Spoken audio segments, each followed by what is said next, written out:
Welcome to Season 1 of Bards Atlas. The inspiration for tonight's story was found in an untitled work by the artist Layne Johnson. Please note that this episode contains mildly gory imagery that some may find disturbing. Listener discretion is advised.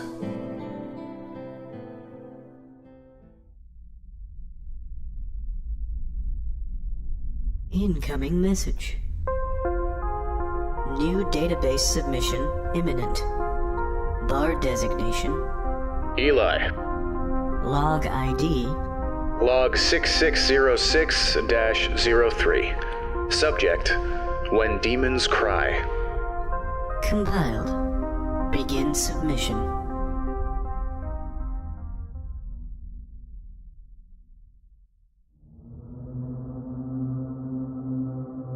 The horns runneth loud. These 4 words were all Ikor had.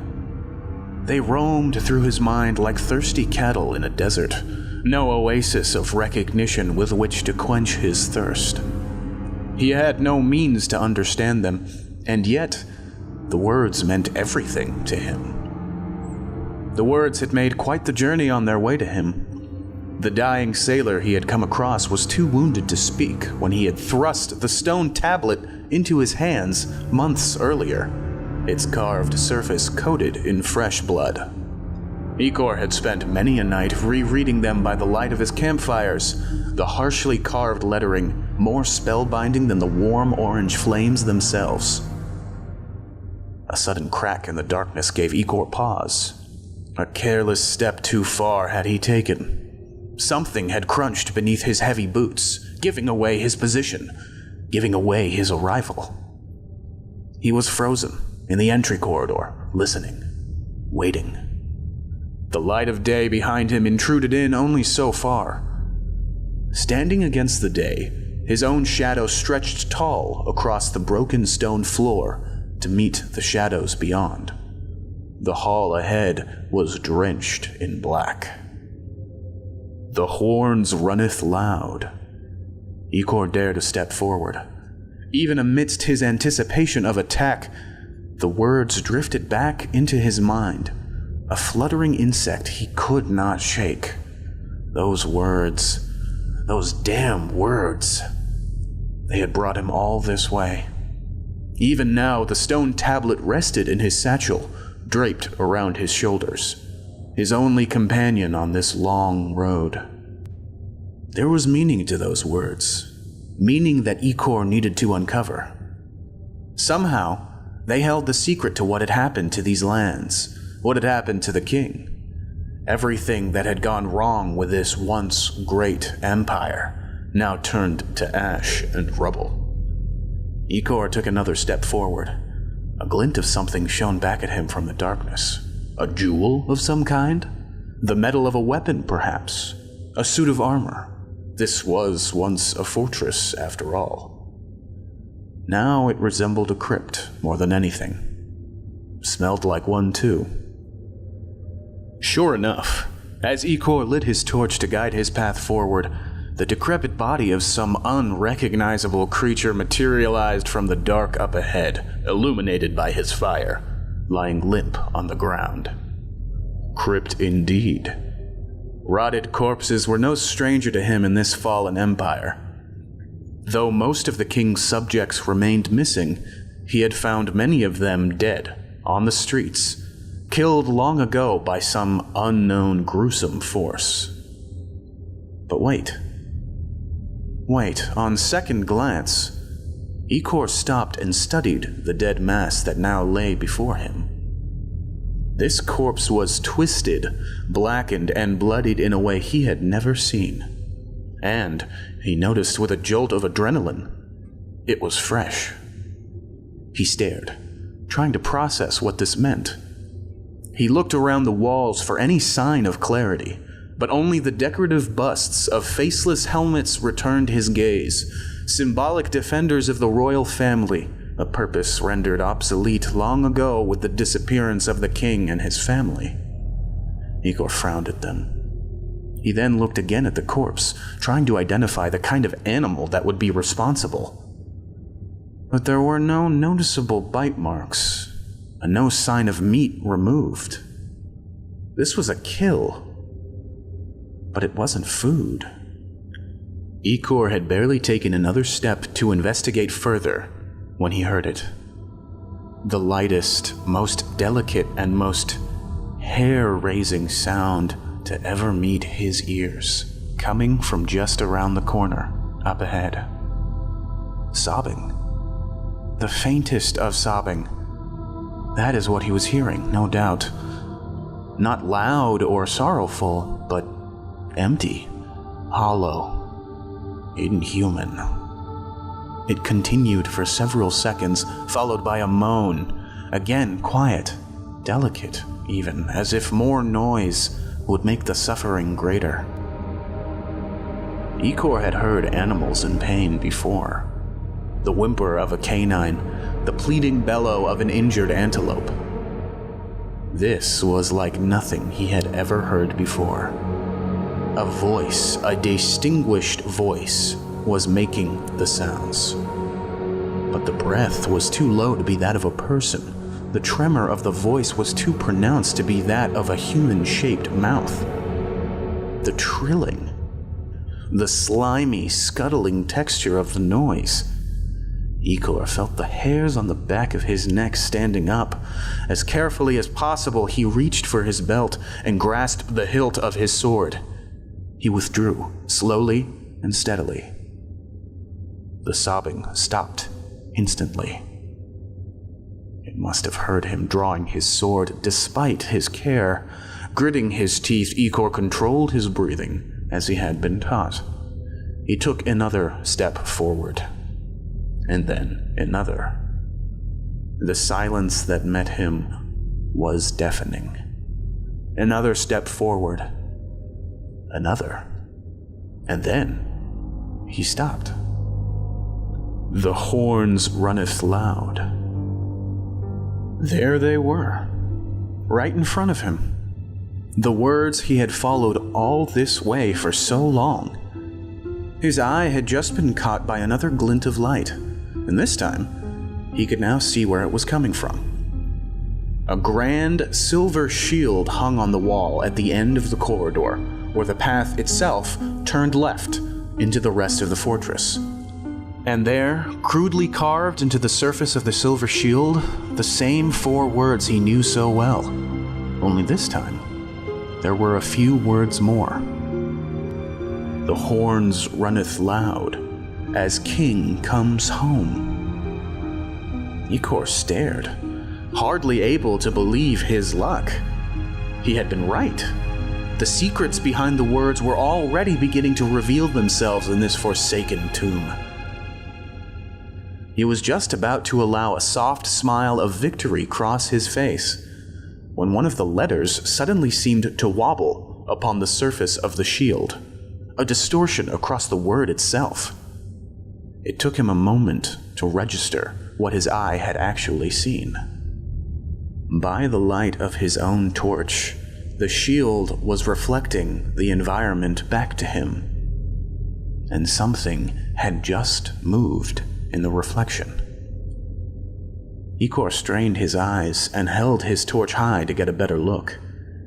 His vision adjusted, and he could make out himself in the reflection, standing alone in the entrance corridor. But he could also see the room that the corridor turned into. The room that was just on the other side of the wall to his left. The room around the corner. The room that was not empty. Ikor felt the breath escape him. His eyes widened as he tried to process the being, the entity, that was staring back at him through the reflection. Just on the other side of the wall was a creature, humanoid in shape but otherwise horribly, horribly alien. At least 4 times as tall as himself. No, maybe 6 or 7.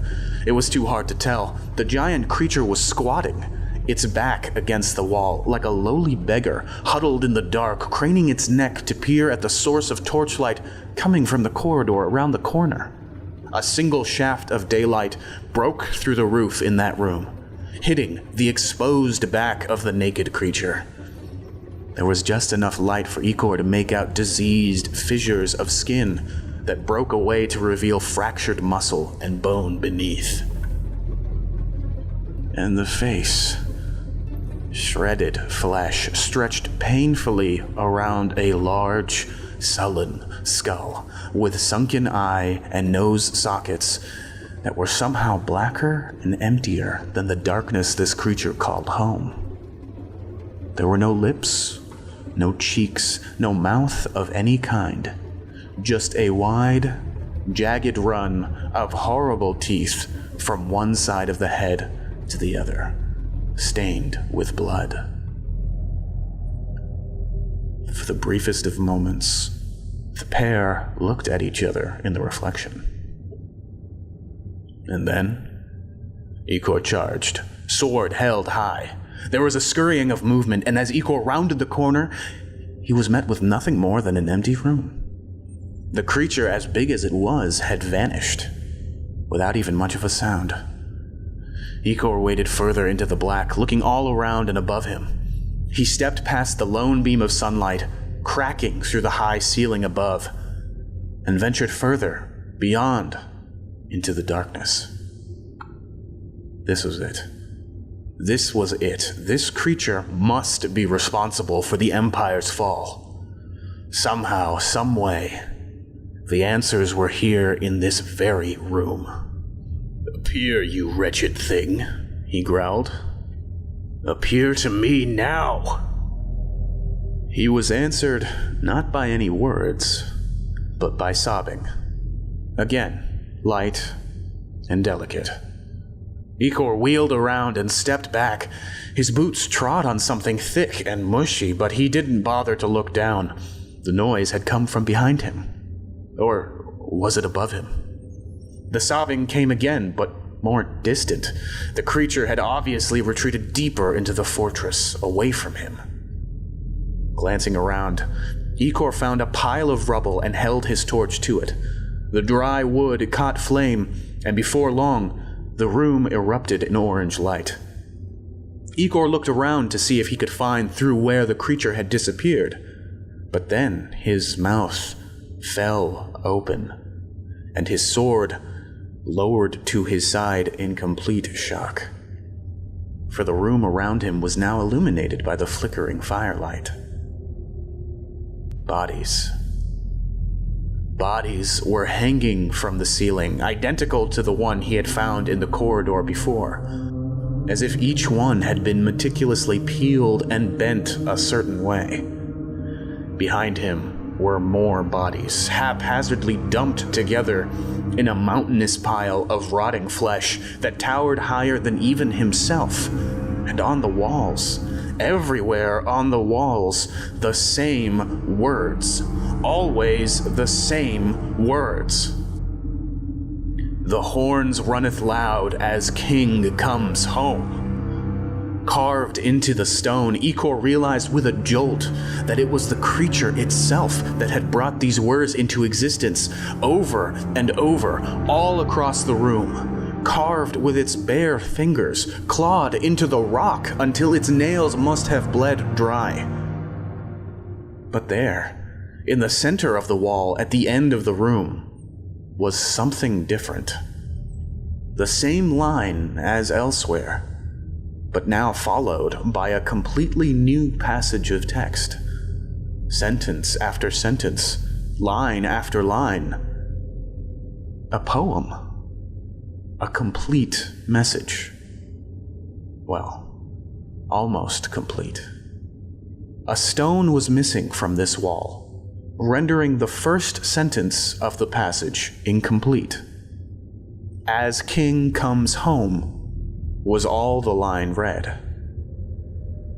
Ikor withdrew the stone tablet from his satchel hurriedly and held it up to the top of the wall. "The horns runneth loud" was all the tablet read. It was a perfect fit, and as he pushed it into the opening, the first line of the poem was made whole. In the distant depths of the fortress, the creature continued to wail. And then, without warning, its cries were joined by the sobbing of 3, 4, 5 others just like it. The poem in full did he read. The cries and echoes from the deep did he hear. Together, it all clicked. Only now did Ikor finally find the understanding he had been searching for all this time. Only now did Ikor understand what had happened to his once beloved kingdom and his once beloved king.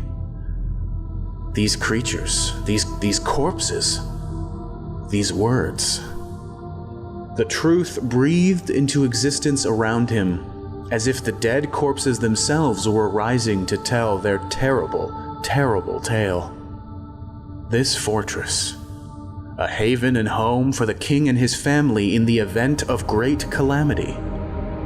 And though it hung around him now in ruins, Ikor understood that it had succeeded at its job. The faceless helmets on the wall had fulfilled their purpose. The king and his family had survived the calamity. The king and his family still lived behind its walls, struck with grief for what had become of their empire and of them. Ikor looked back at the now completed poem on the wall that the creature had carved into the bare rock, and he read it aloud, a chill creeping down his back. The horns runneth loud as king comes home. Too far, too fast, his banner does roam. The hearth runneth proud as knights do feast, the need unending, the hungry beast. The bed runneth true as men seize bliss, kingdom come conceived by a kiss. The joy runneth few as folly does spread, our noble intents lay buried and dead. The greed runneth tall as flesh is burnt, a face so foul when truth is learnt. The dark runneth all as land is torn. Demons cry when our children are born. End of submission. Database updated. Submission status: fact, fiction, uncertain. Fiction. Fox and I recently traded with the Solomon tribes of the Outer Clusters. When Demons Cry is a strange and haunting tale from one of their most precious literary works, an ancient mythic epic named the Ikorath. It follows the titular character of Ikor, or Ikor, in his adventures to rebuild his world after a mysterious and terrible calamity. They gave us a copy to translate for the rest of the galaxy as part of our trade, and while I don't fully understand the significance of this story for their culture, I'm pretty excited to have it. I don't think I need to explain exactly how big of a get this was. The Solomon tribes are notoriously wary of big governments in the galaxy, given their own history with governments. To even have the chance to speak with them, let alone trade with them, and read their works, it's remarkable. Their culture is widely believed to be the richest in the galaxy given their extraordinary history, and I'm looking forward to translating more in the coming months. Compiled. Awaiting further submissions. Standby mode initiated.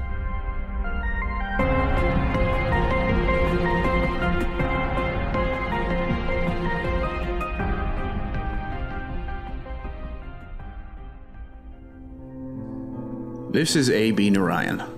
We hope you enjoyed tonight's episode of Bards Atlas. When Demons Cry was inspired by an untitled work of Layne Johnson, a senior concept artist in the video game industry. This episode was written and performed by A.B. Narayan. Music and editing by A.B. Narayan. Additional music, very creepy music, obtained at freesound.org from the user Lennyboy. Bards Atlas is a narrative and lore-building podcast that follows Fox and Eli, two traveling bards seeking new knowledge and stories across the universe.